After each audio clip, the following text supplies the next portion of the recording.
You can see I'm starting with 3 baking potatoes. I've simply washed them off, and now I'm going to add sea salt. When you're looking at sea salt, there's 2 different varieties of sea salt. There's a coarse sea salt and a fine sea salt. For this recipe, I like to use the coarse sea salt. I'm simply taking a damp paper towel and adding the sea salt to the outside of my potatoes. If you like a little crispier potato, you can put some olive oil on your paper towel and rub it around your potatoes. I like to cut down on calories and find that the damp paper towel works just as good as the olive oil. Then I add just a little bit of olive oil to a baking sheet. I spread it throughout the baking sheet with a paper towel. This keeps my potatoes from sticking. Once done, I put my potatoes on the baking sheet and add them into the oven. I cook them in the oven at 45 minutes for 400 degrees. This is great to get started, especially on an evening where you have multiple different dishes that you're making, because they can sit in the oven while you're cooking other items. You can see, cutting into this potato, it is steamy hot on the inside with an outside salt-encrusted crust. Then you can add butter, cheese, sour cream. Next, we're making crème brûlée. I don't know about you, but I love crème brûlée. I found that going to restaurants, it was my favorite dish, and decided I wanted to be able to make it at home. It was a lot easier than I thought it was going to be. I start with 2 cups of heavy whipping cream, and to that I add 4 egg yolks and stirring rapidly as you add them. And then you want to continue to just stir, because you want to make sure that you're heating this through, but not having it stick to the bottom. To that I add 1 teaspoon of vanilla, and then a 1/4 teaspoon of salt. I love the combination of the salt and the vanilla, because you can really taste both of those in this recipe. To that I'm going to add 3/4 cup of sugar, and then I'm going to add a vanilla bean. It's really your choice whether you add that vanilla bean or you just add the vanilla. I like to add both. The vanilla bean gives just a little bit more sweet flavor, and you can see I've opened up this vanilla bean, and then I'm just taking out the inside, and then I'm going to add that to my milk and egg mixture.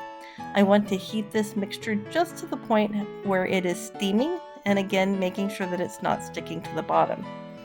I've gotten out a casserole dish. I usually start by filling it halfway full. You want to get it to where it is 3/4 of the way up the sides of the pans, but remember that as you add those pans, the water is going to rise. So you can see as I'm adding those ramekins, by the time I add 6 ramekins, the weight of those ramekins has brought that water from the halfway point up to the 3/4 point. Then I'm going to go ahead and transfer my steamy milk and egg mixture, and I'm going to transfer that in. You can see by transferring it into a measuring cup, it has allowed me to pour it without making any spills. I'm going to fill that up to about 80% of the top. This doesn't rise, but I want to be careful not to spill it over. I'm going to put it in the oven for 325 degrees for 40 minutes, and then put it in the refrigerator for 2 hours. Next, I'm going to add a thin layer of sparkling sugar. I love the sparkling sugar. I'll leave a link on Amazon. Tell me if you use sparkling sugar. I like to use it for muffins and for some different cookie recipes. And I've just found that for crème brûlée, it gives a better texture than regular sugar. However, if you only have regular sugar, you can certainly use that. This kitchen torch I'll leave a link to as well. You can see that you just go across the top and it melts that sugar. If you do not have a kitchen torch, you can throw this in the oven on broil. Just be careful on broil. Broil has a really short span of being perfect and being overdone. So when it starts to turn, you want to watch it, because in the matter of a few seconds, you can go from the perfect dish to a ruined dish. After I have melted all of that sparkling sugar, then I'm going to come through. I like to put fresh fruit on mine and a little bit of whipped cream. I do have a whipped cream recipe that you can watch, but for this case I've just used canned whipped cream, which makes it easy. The addition of fresh fruit makes this a perfect dish. You can use strawberries, blueberries, or raspberries. For Valentine's Day, I've chosen to use strawberries and raspberries. I know that you and your family are going to love this dish as much as I do. Next on the evening was grilled T-bone steak. We live in the Midwest and steak is often on the menu. You can see here that my husband is taking off the excess fat. I think often as we are looking at steak, it is easy to leave too much fat on, which then makes it cumbersome after it is come off of the grill and is on someone's plate. Therefore, taking off some of the bigger chunks of fat makes it more user-friendly and easier to manage when it is on a plate later on for the person who's eating it. Simply going around and cutting off large chunks but still leaving a thin layer gives it fat to where it can cook in those juices, but not too much fat for once it's being consumed. When we are seasoning our steak, we like to use Montreal steak seasoning. You may choose salt and pepper. I think steak seasoning is a personal flavor and something that you need to develop your own preference for.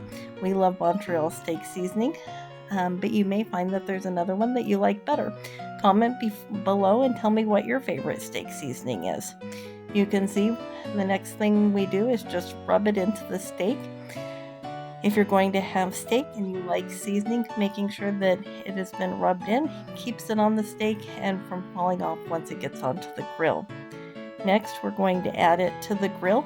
When you're grilling, especially when it's cold outside, making sure that you don't just set a clock and come back at a specific time after you've set a timer, but really using your temp.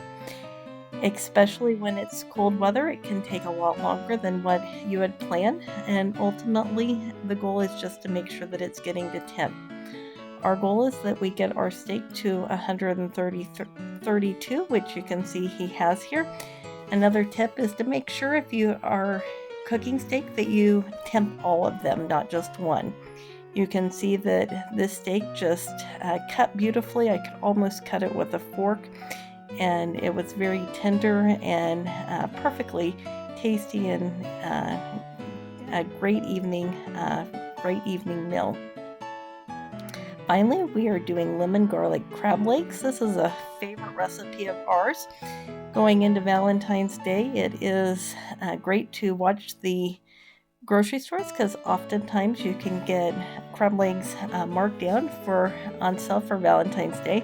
I start with a baking pan and just putting the crab legs in the baking pan to make sure that they're all going to fit in the baking pan.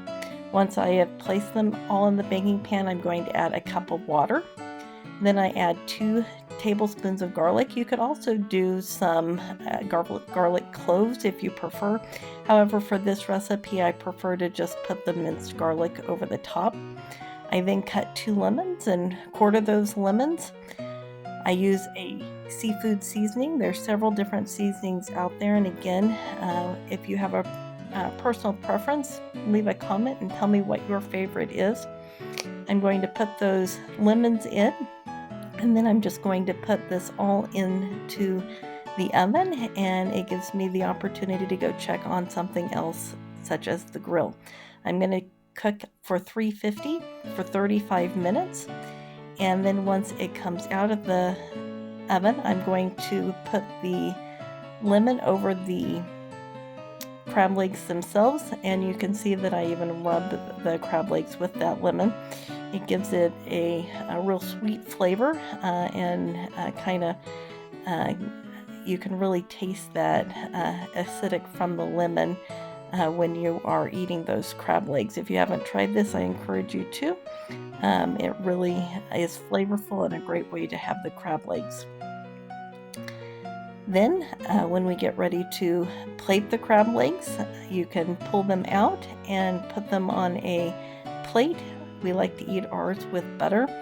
For the purpose of this, I just heated some butter up in the microwave, and you can see those crab legs are absolutely perfect. I hope you enjoyed this video. If you did, please hit that button to like and subscribe, and thanks for watching.